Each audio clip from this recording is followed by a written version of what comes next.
Major funding for these broadcasts has been provided by grants from New York Community Bank, Capital One Bank, Eastern Consolidated, M&T Bank, Sterling National Bank, Meridian Capital Group, Customers Bank, Aerial Property Advisors, Dime Community Bank, Perfect Building Maintenance.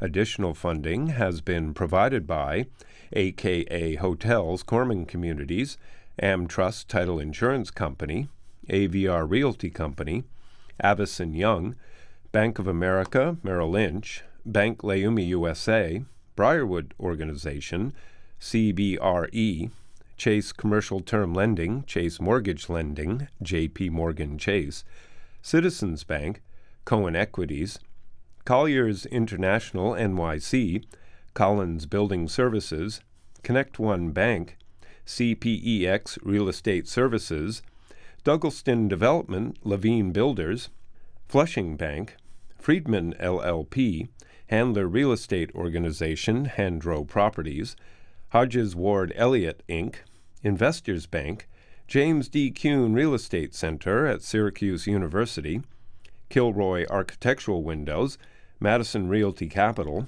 Matone Group, Mercantile Bank, New Banks, Newmark Knight Frank, Optimum Window Manufacturing Corp., People's United Bank, Pulcinelli, Rockefeller Group, Rosewood Realty Services, SJP Properties, Stonehenge Partners, TD Bank, Terra CRG, the Knackle Group at Cushman & Wakefield, the Meringoff Family Foundation, the Moynihan Group, and these friends.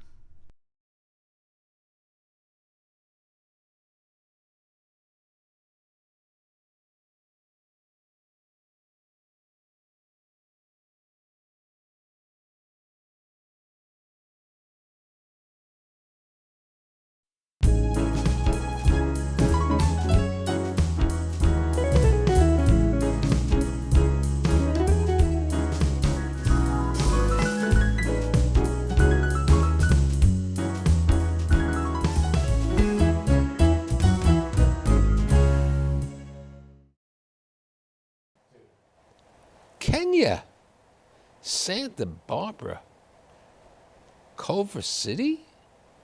Nah, the university system allows you to apply anywhere. Berkeley, a couple of years at Berkeley, a couple of years traveling around. Harvard, Woodrow Wilson Scholar, General Electric. I'm going to get involved with urban planning in the city of New York. I'm going to get involved with HDC, HPD. I'm going to be involved with all the developments over there. You know what? It's time for me to help develop the city and the country by financing some properties. So I have the president of RICHMAC Funding, Mathew Wambua. Thank you for being Very here. nice. I got it right this time. You got it right. So tell me about your dad. And we were talking before about the opportunity. His friend went to Russia and he came to America. Tell me a little bit about the patriarch. We have a picture of your grandmother also. Absolutely. So first of all, thank you for having me. It's an absolute pleasure to be here. In response to the question about my father, my father is from Kenya, currently lives in Nairobi, and was able to come to the United States, where he met my mother in college. He came actually initially in high school as a foreign exchange student, where he was afforded some kind of a scholarship to be able to come to as a high school exchange student at the same time, because it was a Cold War era and consistent with the politics of that time. Russia, or the USSR, and the United States were vying for the allegiances of many developing countries. His best friend, the exact same age, ended up going to Russia to pursue his education. But my father was lucky enough to come here to Los Angeles. Well, he went to high school first, and then, as is the case with any good Kenyan, he was able to earn a full-track scholarship to go to college. And in college, he met my mother, and they fell in love, got married, moved back to Kenya, and started a family. Now, your few people realize that your dad was an Olympic coach, right? Yes, yes, he was. When my mother and my father moved back to Kenya, the first jobs that they had, they both worked in the criminal justice systems. They both worked for the prison systems. My father had majored in criminology. My mother had been a sociologist. And however, my father's first love was athletics. And so while he took a day job, he continued to put together a team that he coached in long distance running and had a lot of success with it, and ultimately became the Kenyan Olympic coach at a time in which Kenya was emerging as an international track powerhouse. So he was there during the nascent years, and in sports became a venue or became the vehicle for his ultimate success. He was the Kenyan Olympic coach and then went on to work for the Organization of African Unity as the director of the Council of Sports for. So what happens at 8? You come back? So at 8 years old, around 8 years old, my parents split up, and my mother, with me and my 2 sisters, moved back to California. And we moved to Southern California and started reestablishing ourselves. Right. Now, you said to me when Mom moved back with your sisters and you, it was a difficult time economically. It was, to the extent that it was a really hard transition. By our own admission, I think we lived a very privileged life in Kenya and in Cameroon where we lived. But when we came to the United States, we didn't. We were poor, and it was a difficult adjustment, and it was a real cultural shock as well. In that, while my mother's American, we grew up primarily in a very homogenous African racial context, so we weren't all that racially conscientious. Once we came to the United States, it was a shock to all of a sudden realize that we were defined as other, and often treated disdainfully. Now, your mother meets your stepfather when? A couple years later, 3 years later? No, my mother met my stepfather maybe about 6 years later, 7 years later. Okay, and he's an attorney from Culver City at this time, right? At the time, I think he was living in Marina Del Rey, but yes, he was an attorney, recently divorced, and knew my mother through some mutual acquaintances, and he had 2 sons who became my stepbrother, but they ultimately met, got married, and that prompted our move to Los Angeles. So you're in Los Angeles, and you said to me growing up, you had an assortment of jobs, right? Yes.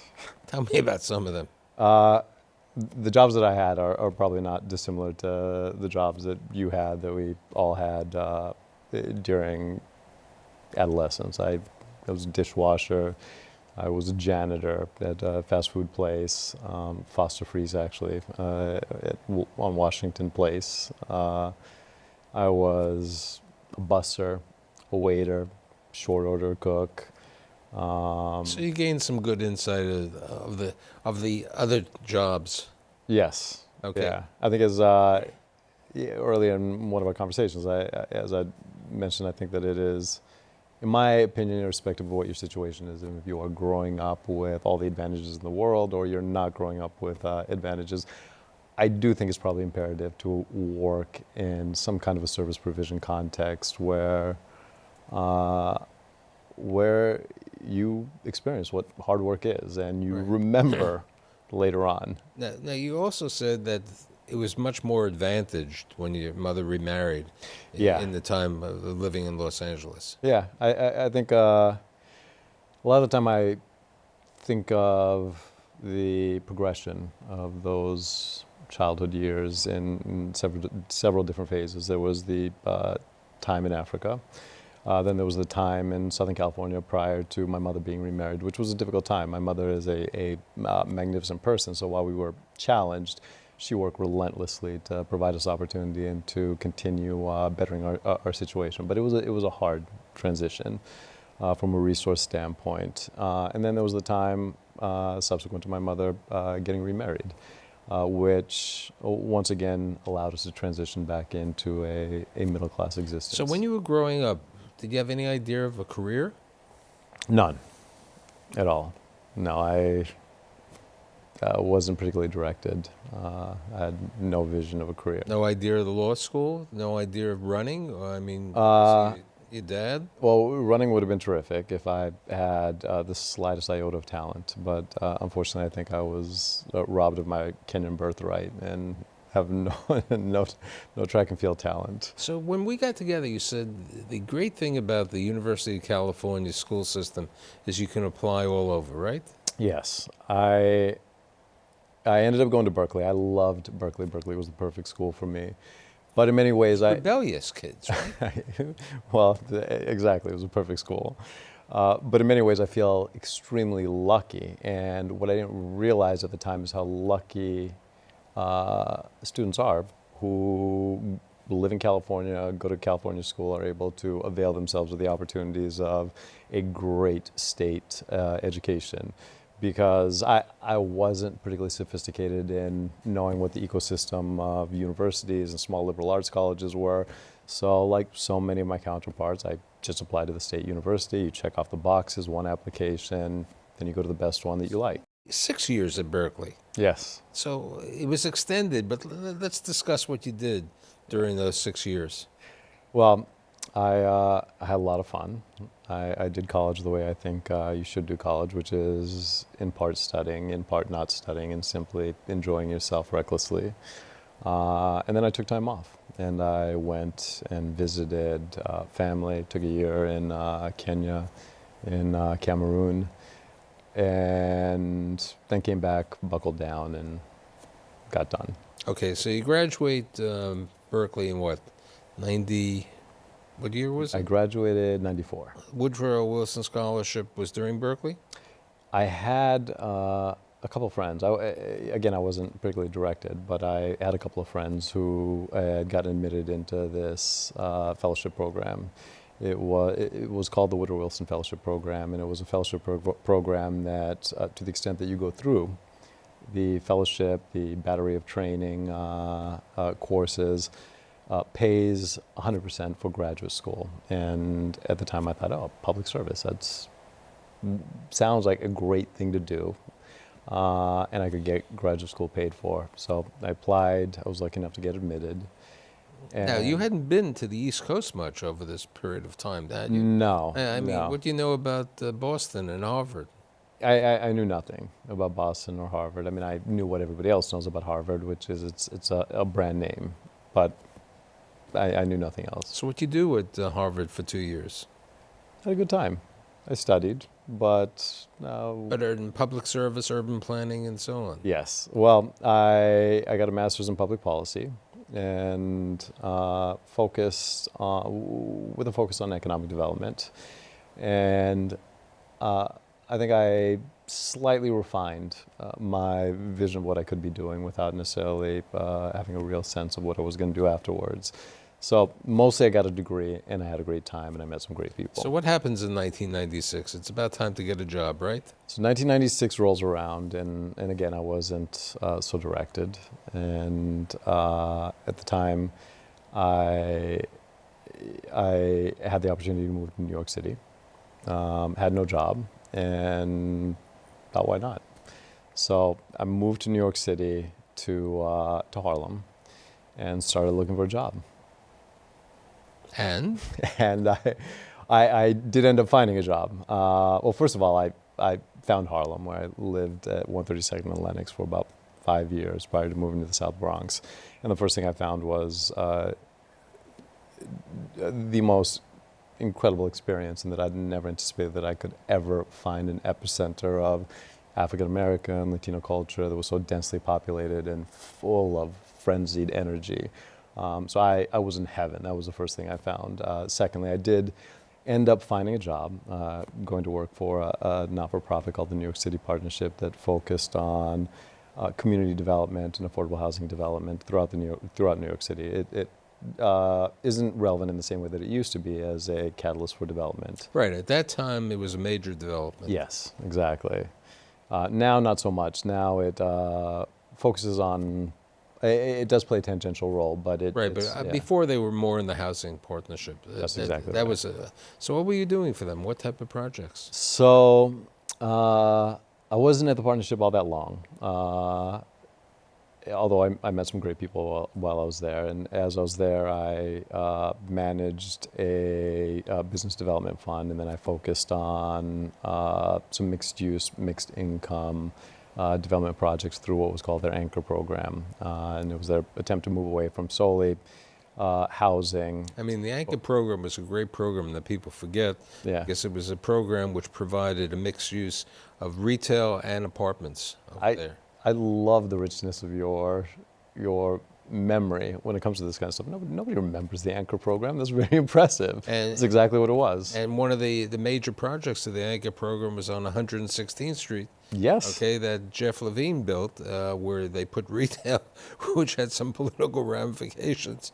So you leave the partnership, and then you go to work for GECC, General Electric Yes. Commercial Credit. Yes. So after being at the partnership for about 8 months, I realized, Wait, Anderson Consulting before? well, there was Anderson Consulting afterwards. Okay. Yes, but it was an even shorter 7 stutter months, step. right. It was a very short stutter step. So I was at the New York partnership for a short period. I realized I want to be involved in public service, but probably in order to accelerate my capacity to be involved in public service in a way and at a level that I want. I need to get some hardcore skills. And it's always easier to get hardcore skills, generally easier to get hardcore skills in the private sector. So I went to Arthur Andersen to work for a commercial real estate consultancy practice where we were underwriting mostly conduit loans. And I stayed there for 3 months because General Electric was one of my first big clients, and General Electric hired me away, and I ended up working there for about half a decade. It was General Electric Capital Corporation, G Capital, at a time in which they were still involved in commercial real estate lending. They and were a equity investment. leading lender involved with Yes. major developments. So Yeah. what happens after? Then it's time to go back to public service? Yes. So I think I was probably at GE a little too long because it was, once I started getting a little bored and the learning curve was not so steep, I needed to make a change. And so I quit at GE. And So this is like 2003.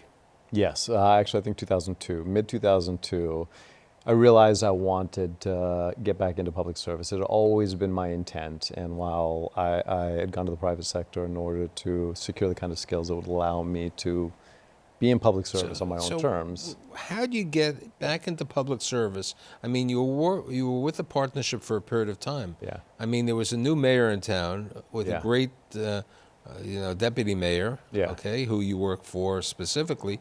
How do you get to doctor off into the public service? So I just took a gamble. With the hubris and the recklessness that is indicative of being young, I just quit my job and started calling people up and found an opportunity at the New York City Economic Development Corporation exactly at the time of which you're speaking, which is right after Mayor Bloomberg had been elected, and there was a big influx of talent subsequent to the Giuliani years, and in connection to a lot of optimism about wanting to work for great people like Dan Doctoroff and wanting to be a part of a wave of new energy coming into the city. So I was part of that. I just quit my job, somehow talked to some folks at the New York City Economic Development Corporation, and they brought me in to be a large-scale urban planning practitioner, which I had no experience in. And let's talk about some of the projects you worked on. Yeah. Well, I worked on a myriad of projects, but first I went to EDC, and I was at EDC for about 2 years. While I was at EDC, I was lucky enough to meet Deputy Mayor Dan Doctoroff, who became my boss and a terrific mentor, and brought me over to City Hall to work for him. And while at City Hall, I was one of his senior advisors. oversaw economic development in Upper Manhattan and in the Bronx. And Right, you were involved with the empowerment zone, yes. 125th Street. Exactly, and I had a series of agencies for which I was the primary liaison, the mayoral liaison. The Empowerment Zone was one of them, great memory. HPD was one, HDC, EDC for a while, the Rent Guidelines Board. Right, UN Development Corporation also? Yes. So while working directly for Dan, some of the projects that I did focus on were negotiating the 125th Street rezoning, negotiating the rezoning of and the community benefits agreement for the Columbia expansion plan, negotiating the community benefits agreement. Hunters Point, Yes, yeah, absolutely. which was a major affordable housing Yeah. development, probably one of the largest ever in the Yes. city of New York. Yeah, it was an exhilarating time. Okay, during that period of time, besides then, you were at HDC, HPD. Those are the major places, right? Yeah, well, I was at EDC. EDC. Then I went to go work directly for the mayor and Dan Doctoroff. Subsequent to that, I then went to go work at HDC. Okay, and this is New York City Housing Development Corporation, who issued more financing for affordable housing than most agencies around the country would. Yeah, it's not surprisingly because New York is an anomaly in all respects. The New York City Housing Development Corporation, which is the bond issuing entity for multifamily housing development and financing, affordable financing. They are the number one bond issuer in the nation for multifamily bond issuance, larger than any other state, and probably between New York State and New York City. Roughly 40% of the nation's bonds for multifamily development. And then you become eventually the president of HDC. Well, so I was the executive vice president at HDC, and worked for a terrific human being by the name of Mark Yar, who is still a great friend and a mentor. And then went on to be commissioner of HPD and Housing Development, Housing Preservation. Yes, and the chair of HDC. So I occupied those two roles for several years. Let's talk about HPD. Yeah. What happened there? So HPD was, without doubt, a real highlight. It's a large organization, the largest municipal housing organization in the nation, and an organization that just does things of incomparable scope. Aside from overseeing all of the multifamily code enforcement in New York City, as well as running the fourth largest Section 8 program in the nation, it finances billions and billions of dollars of affordable housing every single year. And that amasses to 25,000 units of affordable housing finance. Right, which every was single on the year. plan for the mayor's 165,000 houses. Yes. So while I was there, it was particularly gratifying to be a part of what at the time was the most historic and the largest affordable housing development initiative in history, municipal development initiative in history. And what I got to do at HPD was be on the anchor team that closed out the commitment of the last administration to develop 165,000 affordable units. So you had HPD, HDC, and then what happens?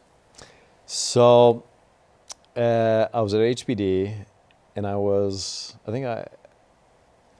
by that time, I had spent about 11 years in city government. And I never necessarily saw myself as a government person. What I always saw myself as was somebody who wanted to be involved in public service. And public service can take many different forms, government, not-for-profit, even for-profit. And I was surprised 11 years after I'd started with New York City government to still be in New York City government. I was surprised at the trajectory that I had been on and all the opportunity that I was accorded. It was the best decision I ever could have made, but I was also exhausted, needed new challenges. So I decided to move on to something new. And at the time, I realized I still wanted to be in public service. And although I probably wanted to do it in an entrepreneurial private capacity, so I decided to ultimately go to the Richman Group. The Richman Group is an investment firm that provides, or historically has provided, equity for affordable housing development, and historically it's also been a big developer in and of its own right. What the Richman Group had never had was a debt platform, and to provide debt financing for multifamily affordable housing. So given my desire to stay in public service and be a little more entrepreneurial, I took on the challenge of going to the Richman Group to establish a debt platform. And towards that end, we were able to secure FHA, Fannie, and Freddie licenses, and to launch a debt platform that is now up and running and doing quite well. Let's talk a little bit about family.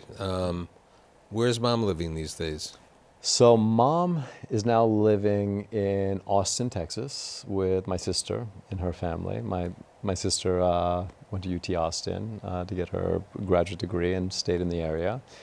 So she's there happily with grandkids and my sister. Dad? My father's in Nairobi. Right, we have that picture of the family. Yes. Right? Well, I had to throw in the picture of my grandmother, Susu, who is, by all accounts, the foundation stone for the evolution of our family. She was a woman of incredible resolve and very limited means that managed to will all of her children towards getting a formal education at a time when that was not a thing. Now let's talk about your wife and your two kids. Yes. What's your wife? So my wife, Mathew Wambua, I met Marisa at the city. She, subsequent to getting her master's degree in public policy, came to work for the city. We got to know each other and then got married. And I count among the biggest benefits, the biggest gifts of my having gone into government, our union as the biggest benefit. And you have two children. And I've got two children. One is Danson Wambua. He's 18 years old. And the other one is Zaharik Wambua. She is 8 years old, about to be 9. Right, she's the one with the short hair. She's got the short hair and the very unique sartorial style. Yes. You're young enough in your career, and you've accomplished so much that in many years to come, I know you're going to accomplish so much more. And thanks for being my guest today. It has been such a pleasure. Thank you for having me.